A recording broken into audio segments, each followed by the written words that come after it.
welcome once again to another episode of the Horizon Roundtable. I am Bob McDonald, and you can find me on Twitter at Bob McDonald. And joining me after a long time away is my co-host Jimmy Lemke. Hello, everybody. Jimmy, of course, you can find on Twitter as at PantherU, and you can find the podcast on Twitter as well at Horizon RT. And Jimmy, since last we talked, we went through an entire season. Yes, we did. Which actually didn't turn out the way at the top it turned out exactly how we thought it would turn out. The middle was a little I want to say erratic, chaos. Well, that's what happens when you don't have a lot of talent in a league. But that's weird. You get chaos. Well, what's interesting is that we'll obviously talk about this a little later on in the podcast, but what's interesting to me is that the last place team probably has two or three of the most talented guys in the Horizon League, and yet they're in last place. Well, I think makes sense of that one. Definitely talented guys, but I will say that it's not uncommon for the teams that are terrible to have the guys that put up the biggest numbers. We all remember Quinn Humphrey on Youngstown State back in the day. I remember Jermaine Robinson from Cleveland State doing the same exact thing, and they lost 20 games in a row. Right. I mean, and Marcus Burke scores a lot of points, and as does Jalen Manette. Right. They score a lot, but when they're the only guys that are doing, when they're not part of a strong team, it makes things quite difficult. But I look at their situation. I look at the IUPUI situation, and I wonder. And I said this last episode, and openly wondered, what would this team be like had Jason Gardner taken an Uber? Yeah, I don't. I may be alone in this, but I thought that it had to be more than what a DUI. Possibly. It just didn't make it. Didn't make sense. Vaughn Duggins got suspended for 3 games. This guy lost his job. No, well, that guy was also on the last year of his contract too. So, well, I mean, they might have need.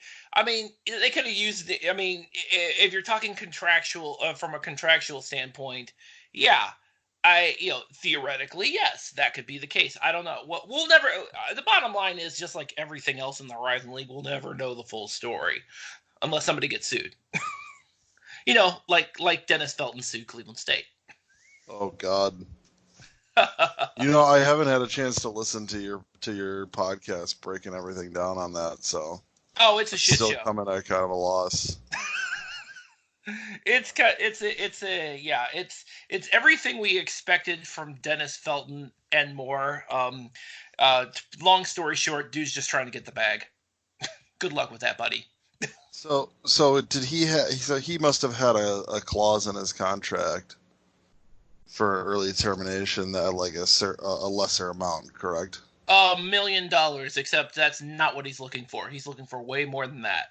He's looking for like 1.2 in compensatory damage. He's looking for, as I understand it, like a grand total of $3.2 million in, the contract money, the deferred comp, or benefits. Let's not forget, by the way, he's currently employed by a school right now. He's the assistant coach at Fordham, although they suck too, so he's probably not going to be employed there very long. Fordham is the school with the worst practice situation in the entire country. Did you know that? I did not know that, but it doesn't really surprise me. I'm just saying they ain't going to be successful no matter what they do. No. Maximizing the real estate in New York City isn't exactly the easiest thing to do in the world. And yet they're in the A10, probably just for the reason that they're in the New York City market. Yeah, why isn't Detroit Mercy in the A10, right, Detroit Mercy fans? Let's keep talking about Detroit Mercy going to the Atlantic 10, even though nobody in the Atlantic 10 even remembers you guys exist. Yeah, well, we're about 3 exits down the road on that. We're still having the conversation. They're not, obviously they're still in the the morning stage of not even being eligible for the Horizon League tournament. So, but Are that's a they whole. are they in the morning stage? I thought that's just No, they would just accept they weren't going to do anything in it anyways, so just be done with it. well, that is true, but again, Oh, what it's not the Horizon League Battle Royale. Maybe I should be a little softer. you mean the Jimmy Lemke fan battle royale? Remember we named it after you. Well, I don't have to call it that, do I? No, you could just say the me fan battle royale. Oh God, we want people to listen to it. Well, I mean, what you instead of hearing some fat asshole just bloviate about random UWM basketball stuff. Well, somebody's gonna have to. Milwaukee broke Chad. That broke me first. He's been going to a lot of games. I've been to one game this year. He's been broke. Yeah, Chad Knodel, who's usually on the fan battle royale representing Milwaukee, has been broken. He's out. He's officially out right now. Yeah, not at the moment. Jesus. Yeah, I know. I mean, this is actually, I'm a little concerned about this. Because we can't necessarily. It would be kind of really bad form if the fan battle royale named after the guy, Mr. Panther U, doesn't have a Milwaukee representative. Mm-hmm. Yeah. Well, what do you expect? I mean, what do you expect? Milwaukee ran the table. They were 7-2. Milwaukee was 7-5, and they were in the conversation. Well, yeah, was it 7-5? No, it was. Well, bottom line is they were in the conversation. They were in that like 5-4 log jam with in between like 3 and 8. After when the halfway through the conference schedule, they were in the conversation. Milwaukee was in the conversation with everybody else, including, surprisingly enough, Cleveland State. For the conversation of who do we think is going to be the number 3 seed, be king of the scrap heap? I mean, but they were in the conversation. They were in the conversation with Green Bay and Youngstown State and UIC, which Steve McLean basically saved his job the second half of the. I think he saved his job the second half of the schedule, and yet they went 2-7, lost the last 5 games in a row, and Pat Baldwin's not even going anywhere. No, he's not. No, he isn't. So, well, he's her guy, Yeah. So it's gotta succeed with him, or it won't succeed at all. And well, it seems like the latter seems to be true at the moment. Yet. Yeah. So yeah. So as I'm looking through basically most of the. So I'm looking through, obviously, looking through most of all the stats, all the game results, all that good crap this season, and now we're kind of at a point where, and we're recording this on Sunday, which is ironic because this is kind of the deadline for people to put in their votes for the All Horizon League teams. They'll be announcing it on Monday morning, so you'll probably have about a grand total of 12 hours to listen to this podcast, listen to who we pick, and then see what the Horizon League did, and then I get to turn around, have Justin Kinner on, and we'll talk about it on Monday night. Yeah. I'm going to be busy the next couple days because I'm insane. So I guess the first and foremost, as I'm looking at this, to me, I think player of the year in the Horizon League, I think it's Loudon Love. I mean, that's what I'm thinking. I mean, he definitely has the coolest name. Who's that? Well, Loudon Love. He sounds like a radio DJ. Loudon Love, yes. So, and theoretic, and he did. By the way, he did announce he was going to be back at Wright State next year because he does have because he is graduating this year, unless somehow unless Scott Nagy starts being in the conversation for some of these open jobs that are going to come up soon, I expect Loudon Love to be back next year. Of course, I don't think Wright State really wants to. I think Wright State will try their hardest to keep Nagy. I would think so, yeah. Well, they threw him a whole boatload of money. I mean, but are they going to throw him Minnesota money? Because I don't think Richard Pitino's going to make. Yeah. I don't think Richard Pitino's going to be back next year at Minnesota. Yeah. But at the same time, there's probably about 3 or 4 other guys I would think that they'd probably look at before Scott Nagy, possibly. I don't know. But that's just me. I'm there. I'm in a spot where I've been so disconnected that I don't even know who's really like who would be a candidate out of the mid majors. I will say this, with how low the top of college basketball is in general right now, how like basically the guy who was went number 12 in the NBA draft last year could go number 1 this year because the teams are just that bad. And I mean, there's no team that's going to run through the tournament and win it easily. No. So this may be the year we get our mid-major national champion. Possibly. Just throwing that out there.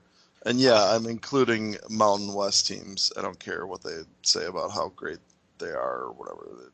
They're mid-majors. You're not one of the haves. You're a have-not in a lot of ways. So go have a different game if you want to have a different conference. If you don't want to be called a mid-major. As far as the Horizon League, yeah, it's obviously, it would be nice if we had that 2010, 2011 Butler now, because that team would probably win the national title. More than likely. But I mean, yeah, we're obviously not there. It is what it is, unfortunately. Yeah. So yeah, so I got Loudon Love as my player of the year. So I think I know I totally got pulled off track. I mean, he's consistent, Well, yeah, I mean, and we made an argument at the beginning because we had the conversation about Antoine Davis over the court during the preseason about him. But the problem with him is he's on a Detroit Mercy team that finished in 9th place in the conference. He's just a scorer. He's just a scorer. There's something to be said for having depth to your game, and Loudon Love is a dominant player in the post. Yeah. And again, it also helps that he's not on a bottom half team too. Because I don't think there's ever been precedent in the Horizon League for a bottom half team to have a player of the year. I don't think there has been. And also too, I mean, it just seems like Antoine Davis, we've seen Antoine Davis, and I still do believe that Antoine Davis is easily a first team All Horizon League player. But I don't think, just given the dynamic of the Horizon League as a whole, as player of the year, Loudon Love is the better choice. I think that's my personal opinion. But like I said, I think Antoine Davis is definitely a first team All Horizon League player. I do believe that. I also believe Xavier Hill Mays is also a first team All Horizon League player because he's got the best of both worlds. The other picks I have are for the first team, because I have those 3. Darius Quisenberry is absolutely a first teamer for Youngstown State.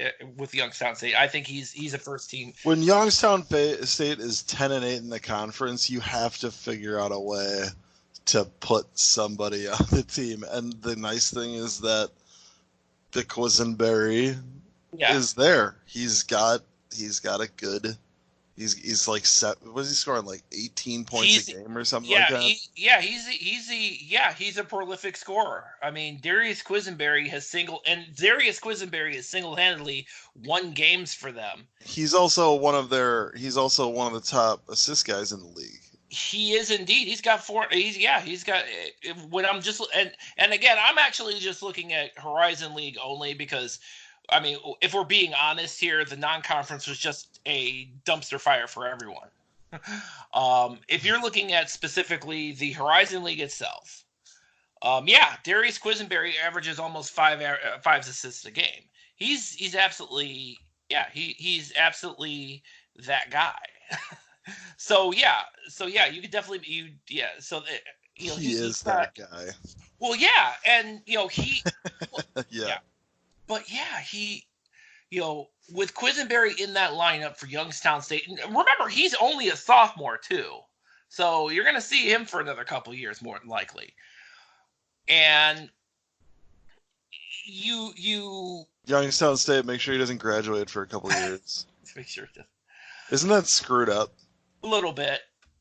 It's kind of screwed up. Well, It is what it is, man.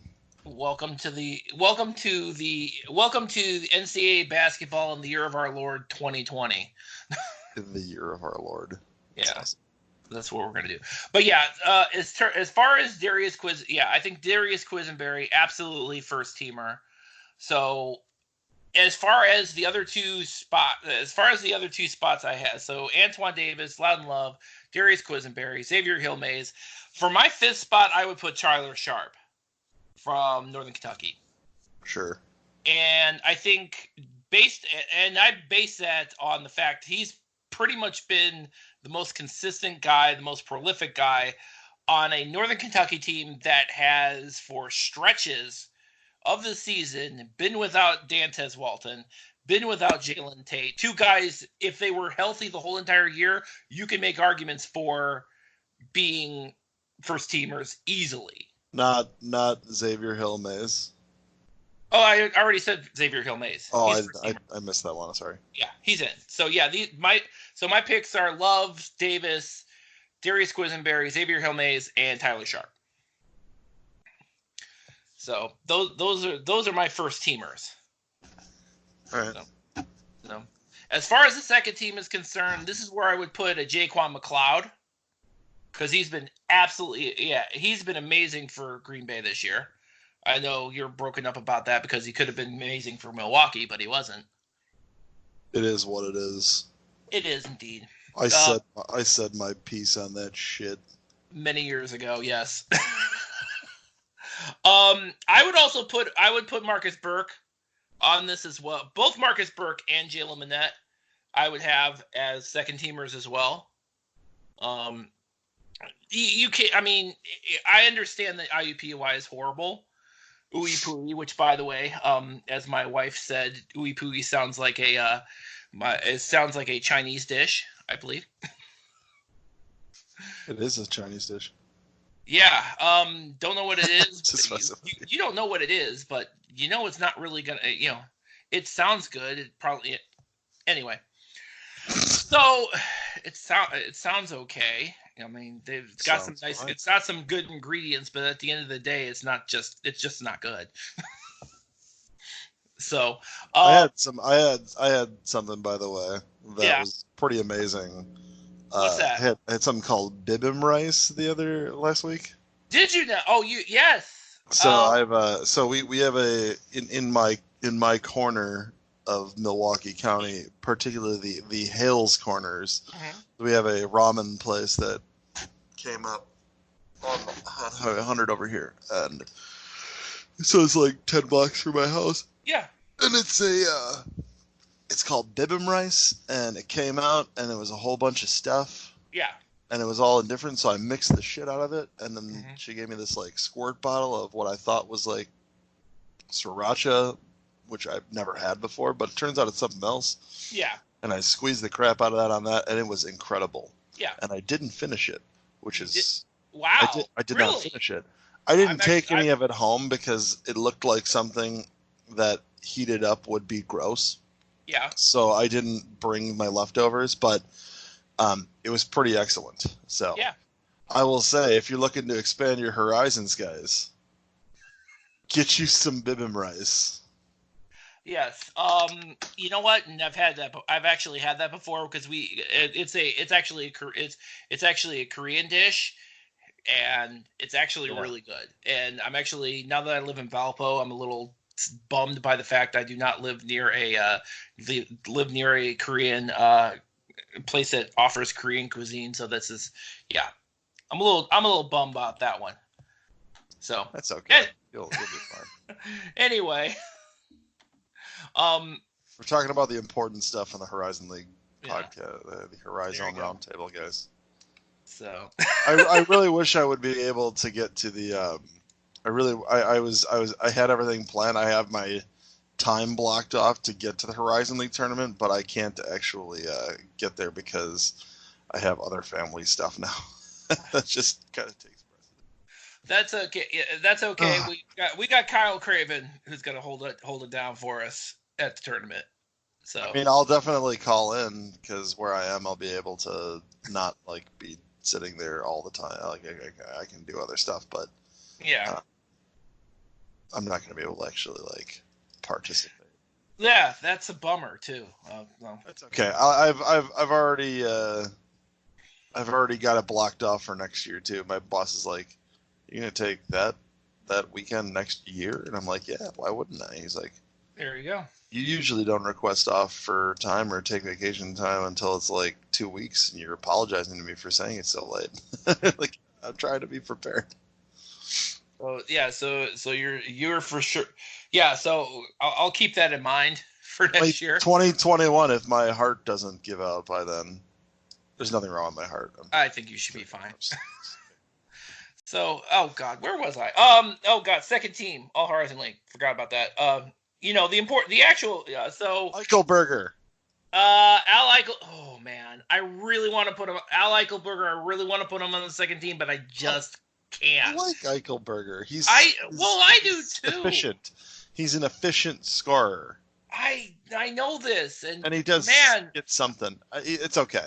It's okay. I understand. No, and if there was, if there wasn't a Bill Wampler and a Jaquan McLeod, a Jalen Manette, and Marcus Burke, and a Tijan Lucas, who was going to be my other pick for second team, if it wasn't for those 5 guys, yeah, absolutely, Al Eichelberger all the way. Yeah. Yeah. So unfortunately, Al Eichelberger would have to be my first pick for the Horizon Roundtable presents the third team, because we're doing that again this year. So yeah, we are. So, right. Yeah, well, gotta keep. I was really happy for Milwaukee last night, by the way, to snatch defeat from the claws of victory. By the way, you talk about Chad Knodel being like just beaten down by being a fan. He is railing against Pat Baldwin on Twitter. Like every time I log on, just like, this guy needs to go. Oh, I know. Oh, absolutely. I've never met the guy. I feel bad. From as far as I understand it as well, from because John Tarker was telling me about this. Another fan, and I can't remember his name, got blocked by the official Milwaukee basketball account because of all this. This is a Panther fan that did this? Yeah. I can't remember who it is now. Good gravy. Who the heck is it? Yeah, that's what happened. It's insane. I'm like, what the hell? Yeah, I don't understand what like Twitter accounts like think that they get by blocking. Just block notifications from somebody. If you don't like what somebody's saying and you're gonna block them, you know how easy it is, dude. Amanda Braun blocked Panther U, and it's not like I wouldn't be. I've got like 7 Twitter accounts. Yeah, it's not like I wouldn't be able to read something from her timeline if there was anything interesting on it to begin with. Oh yeah, I blocked you, but didn't block Panther U. Didn't block any. Yeah, you've got like 3 or 4 other Twitter accounts, so it's so weird. You know what? You know what you do if you don't like the things that your fans are saying, people. You don't block them from following. You make them sit and complain constantly to your account. You just whine. Let them whine themselves out. Or better yet, win so they don't whine. Yeah, Paul Swiderski, by the way, is the guy who got blocked. Oh, I know that. I know that guy. He's fun. Yeah. Well, evidently Milwaukee doesn't think so. The only thing I could think of for a reason to actually like block a fan, even if they're being negative, is like if you're tweeting and they're responding every time, I don't and then get your it. fan, and then like people who see your tweet, if they click on it, and besides the like off their timeline, if they look at the tweet itself, they'll see like all the responses, and if that guy's getting like likes on his response, it might be a negative on every time you post, but. There you go. It ain't the MKE_MBB Twitter account. Let's not put this on Chris Zills. The guy's doing his job and he does it very well. Yeah, I don't know what happened. I'm not exactly privy to it, but yeah, Paul got blocked. So yeah, I don't know. I don't know what to tell you. I mean, honestly, it is what it is. I've seen it before. We'll see it again. Quisenberry showed up for Youngstown State last night in the game to finish Milwaukee off. Yeah. We had. Indeed, he did. Indeed, yeah, he did. we had T-John Lucas was in foul trouble. Yes. So he got in foul trouble, so it was really on the other guys, and then it was back to being what the team was last year, which was also not good. Yeah, but and again, and Milwaukee again has that same issue. Well, not as badly as IUPUI, but you have with Milwaukee, you have some talent there. You got T-John Lucas, you got Darius Roy, you got a kid like Courtney Brown Jr. who had a pretty good season as a freshman, and yet 2-7 in the second half of the conference slate. Really. Yeah, what the shit is that? I mean, it's been kind of that running theme in the Horizon League, kind of across the board. You see the issue with, you've seen that problem with Milwaukee. You obviously see that problem with Detroit Mercy because they have Antoine Davis. You see the problem with IUPUI. Then meanwhile, Cleveland State, who basically has a team that pretty much got thrown together in August, is finishing 7th in the league, which incidentally is a testament to how great a freaking job Dennis Gates did, as I've been calling it the Dennis upgrade. Yeah, and to be clear, that like also having a team that was thrown together in August finish so high in the conference is also a testament to you can put together a team in August in this conference and finish in the middle of the pack and qualify for the conference tournament because we only let 8 people in because, oh, dear God, what happens if a 9 seed goes to the conference tournament? Jimmy? Jesus Christ, what? We changed the format like a while ago. We went back to the double bye format. But doesn't the... No. Oh, I forgot. The reason that we don't have tennis because Detroit's not eligible. That's why. Exactly, which is why the 3 seed Green Bay now has a single bye. That's right. So, yeah, and yes. So, yeah, we changed it.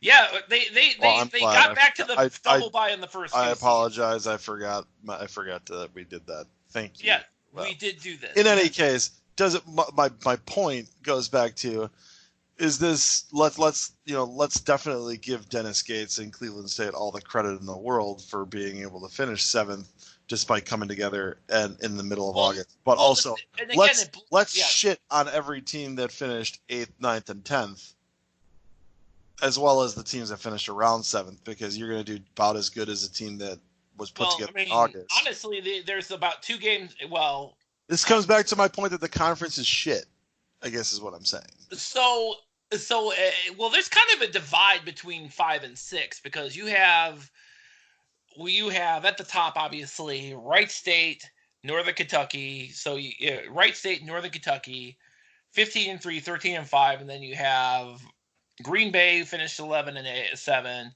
And then you have the there's 2 games between 5 and 6. 2 games between number 5 Youngstown State and number 6 Oakland, which is 8-10. Which incidentally, again, underachieved mightily before Rashad Williams got there.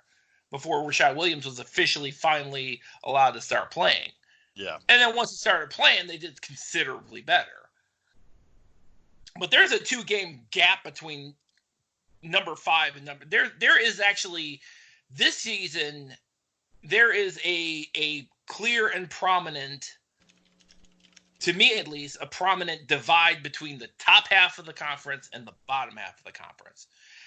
That's not to say that the bottom half team can't beat a top half team, because we've seen it multiple times. Because Green Bay has lost to a bottom 5. Milwaukee should have beaten Green Bay twice this year. I mean, Cleveland State has beaten. Cleveland State beat Youngstown State. IUPUI, for reasons that escape me, beat. It's. Yeah, you talk about how there's like a divide between like the half of the conference, the other half. It's not. Yeah. There's a divide from the top 2 and the rest of the conference. Wright State and Northern Kentucky are better than average basketball teams, and the rest of the conference is trash. Here, look at this. Horizon League net rankings, which let's remember. Here we go. The net replace the RPI. Yes. And put more emphasis on winning true road games.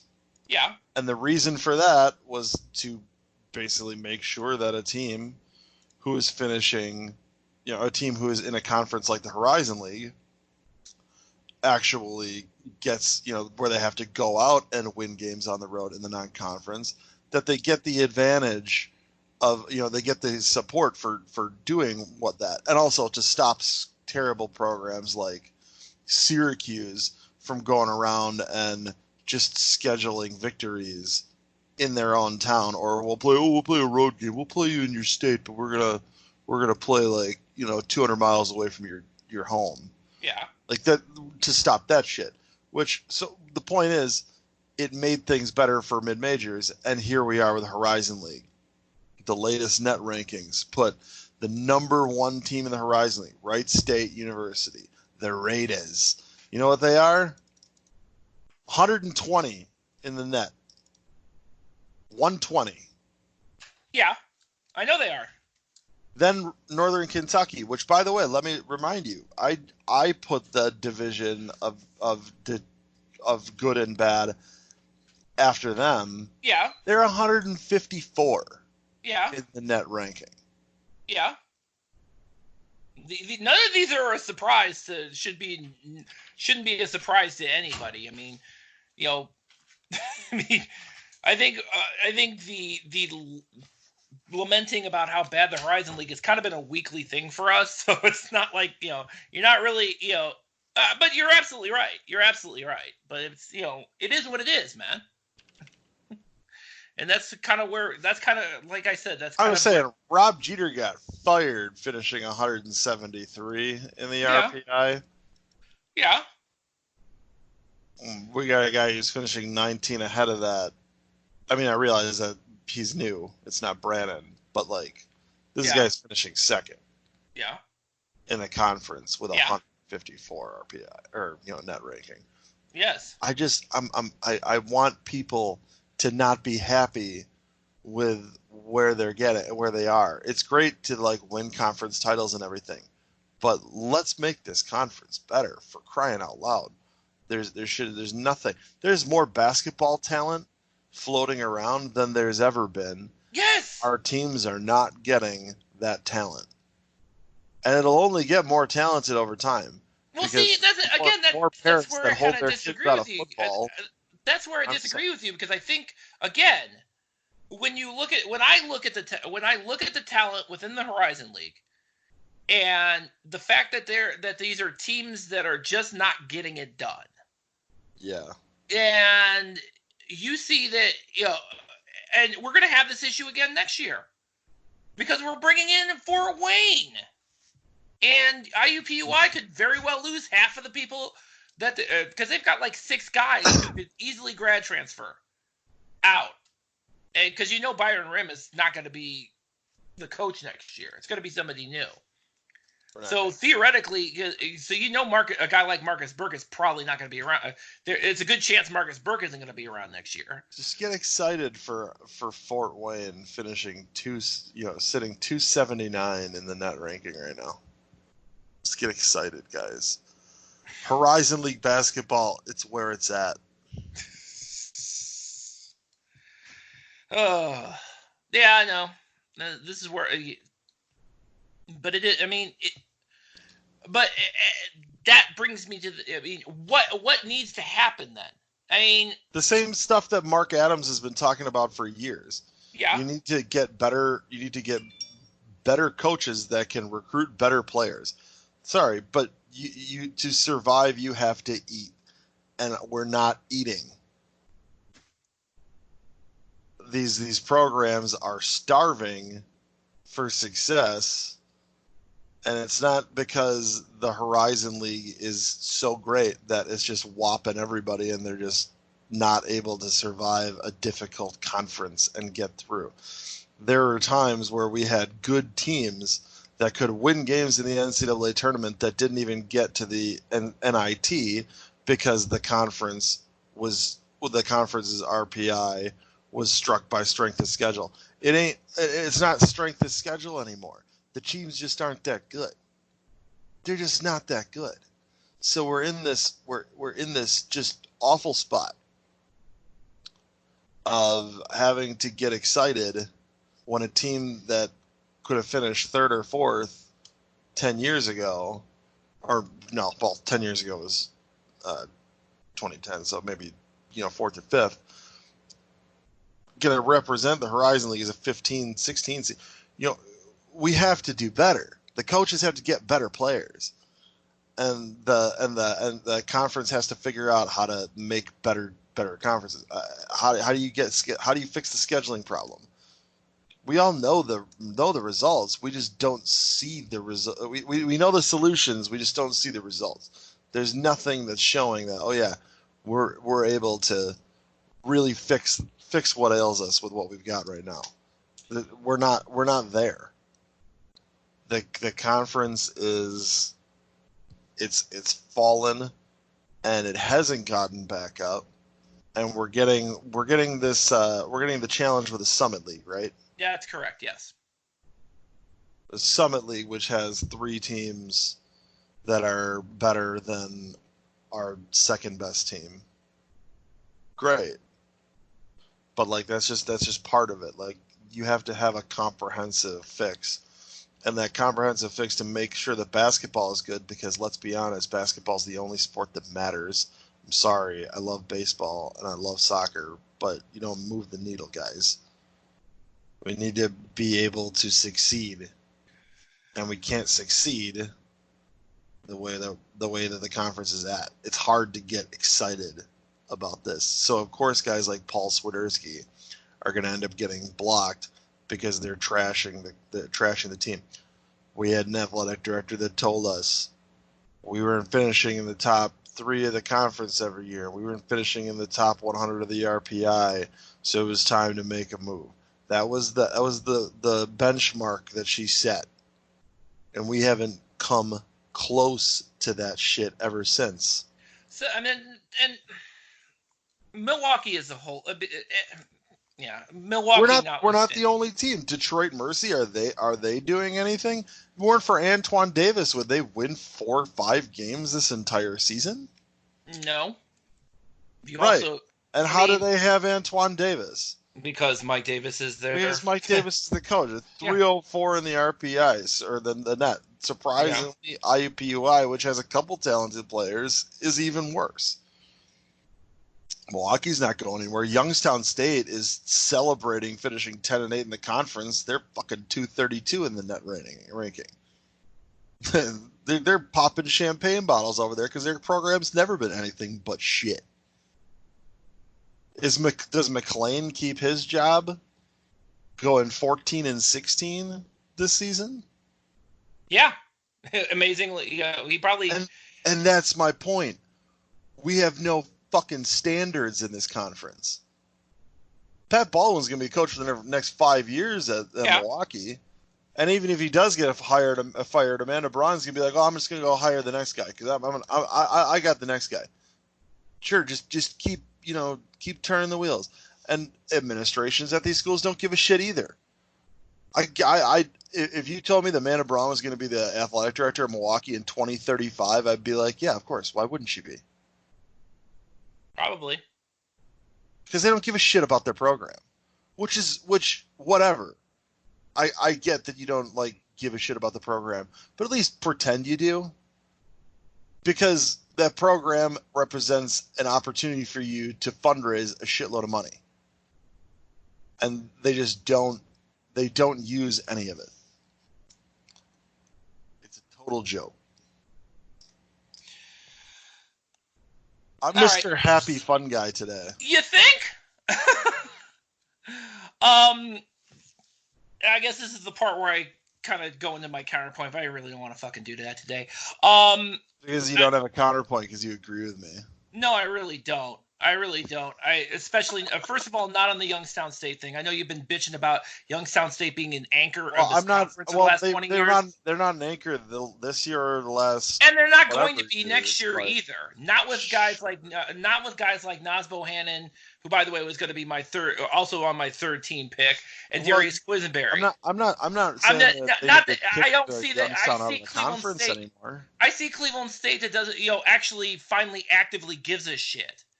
Because Scott Garrett gives a shit and Dennis Gates gives a shit. I'm sorry that Detroit Mercy is in their little funk. I'm sorry that Milwaukee can't get their crap together. I'm sorry that I'm sorry Milwaukee can't find their shit with a compass and freaking Google Maps. I'm sorry that's happening to you guys. I wish you guys would get your shit together. I wish IUPUI would get their shit together. Yeah. So either that's going to happen or it isn't going to happen.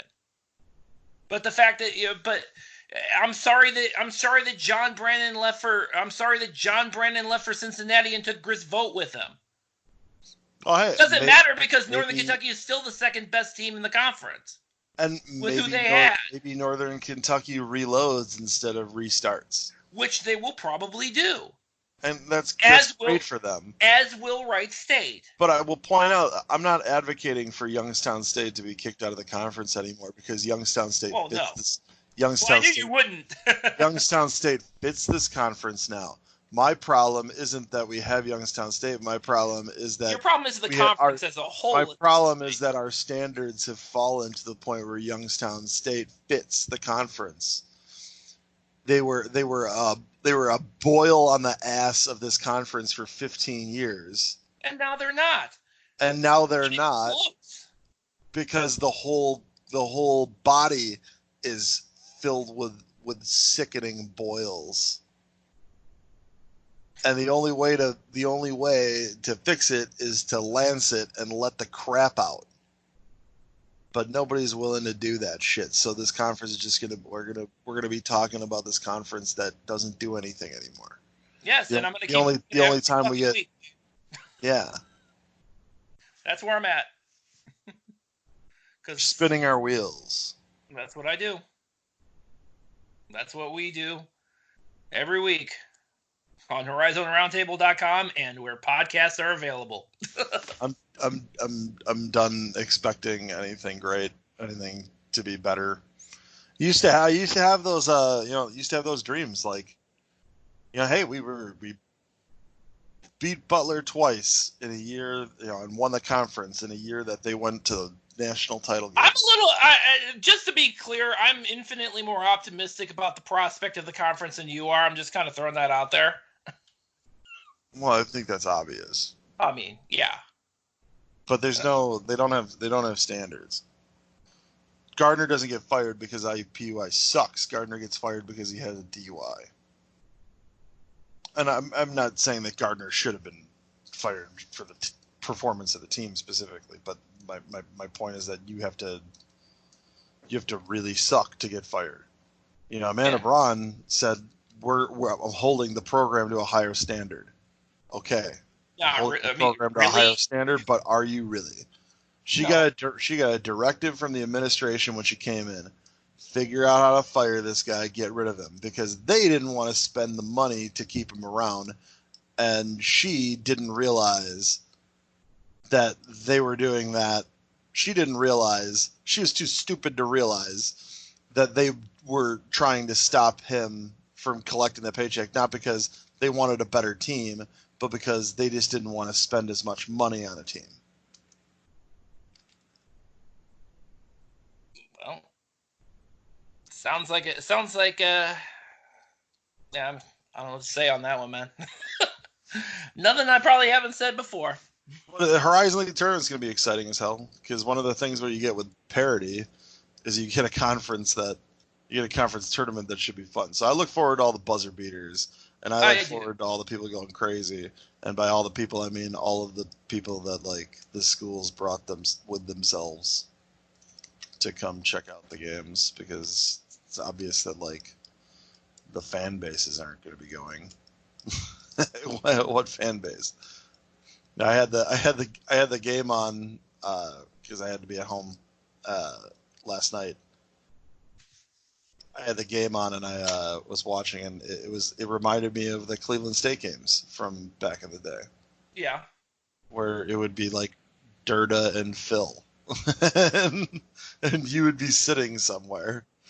Probably. But you'd have Durda and Phil, and everybody's calling them super fans, but it's like, well, they're the only fans. It's not a super fan thing. People don't care. So at some point, I care. At some point, like, I'll tell you what's going to happen. I gotta stop you right there, man. I care. I've been caring for the last 2 years. What, man. I mean, nobody. I'm not talking about. I mean, seriously, you're just sitting over there shitting on everything. I don't know what to tell you on this, man. I'll tell you what's gonna happen in Milwaukee.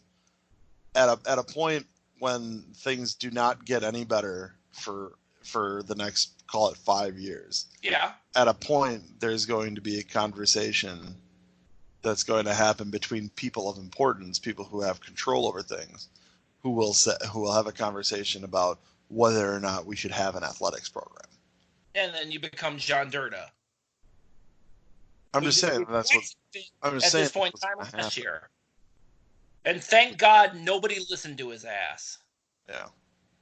And thank God nobody cared. Nobody listened to him. Because instead, they decided, we do. The administration. I'm sorry. I don't know what. And again, I don't know what to tell you about Milwaukee. But I know from my standpoint, somebody at Cleveland State finally got around to saying, we're tired of all this apathetic bullshit going on. I'm really glad. We're gonna get a guy. We're gonna stop getting these old fuckers who just collect paychecks. We're gonna get a young hungry guy like Scott Garrett in here who's gonna basically clean house, and get another young hungry guy, Dennis Gates, in here. Yes. Who's a Leonard Hamilton disciple, and is committed and doesn't give a shit what any of us have to say about how his team is going to do, and basically comes around and shocks the shit out of all of us. Yes, would I like more of that in this conference? Abso-fucking-lutely. Yeah. Do I expect this to keep happening in this conference? I don't know. It probably isn't going to happen. It's not going to happen in IUPUI. If it happens at IUPUI, I'll be surprised greatly. But it is what it is. It's not gonna. But every program can only do. Yeah. Can only do what they do for themselves. And I mean, the expectation is, and I continue to have the expectation that the conference is going to be better moving forward. Is it? I don't know. I mean, it makes me feel like an idiot sometimes, but but whatever. I'm not going to really get. Yeah, I mean, it doesn't make a difference to me. Are you familiar with the comedian John Mulaney? Oh yeah, didn't he host Saturday Night Live last night? He did. I did not watch it. I heard it was amazing. I just saw that. I was just watching this. It's not what sushi and LaGuardia clip, and I just didn't get through it yet. It's not what I brought him up for. I brought him up because of the what? Not sushi and LaGuardia? No, I brought him up because of his last Netflix special. Yeah. He went to Georgetown for school. Mm-hmm. and he took $120,000 out in loans. Yeah. There, and he talked about getting a call from the school to try and raise more money. And he says, they're like, it's been a while since you've given us money, and he says, yeah, it's been a while since you've clothed and taught me. And it's a 3-minute bit where he talks about, he blows up guys like you and me. If you graduated and years later you're still wearing the sweatshirt that has the name on it. Yeah. And you're all rah about the school specifically. You're a guy who's fell in love with a stripper, and you don't realize that she doesn't love you at all. And I don't think that's entirely true, because I definitely, while I was deep into this, I did feel like the people there were important to me, and I do feel like that this community itself is important to me, because you guys love this the same way I love this. But we're all kind of loving. You're getting this love back that you've been longing for a long time, and I'm at the point where I've been loving a program that hasn't really loved me back for a very long time, and it's not as appealing to me as it used to be. No. And I hadn't noticed, by the way. I'd be happy if I could say that it felt like they were trying. But I don't know. It doesn't really feel like they're getting anywhere. Milwaukee's 10-18. Yeah. And they're probably going to lose in the first round. They're probably going to lose in the first round to Youngstown State, because it's going to be at Youngstown State, right? It will be, and I'm personally looking forward to that game, because it's going to be pretty freaking exciting. I think so. And Pat Baldwin is 37-57 as a coach, and that's if you count the non-NCAA, or if you count the non-D1 games. Well, so it's sad, but it's true. And the team is just going nowhere. And it's not that we don't have talent.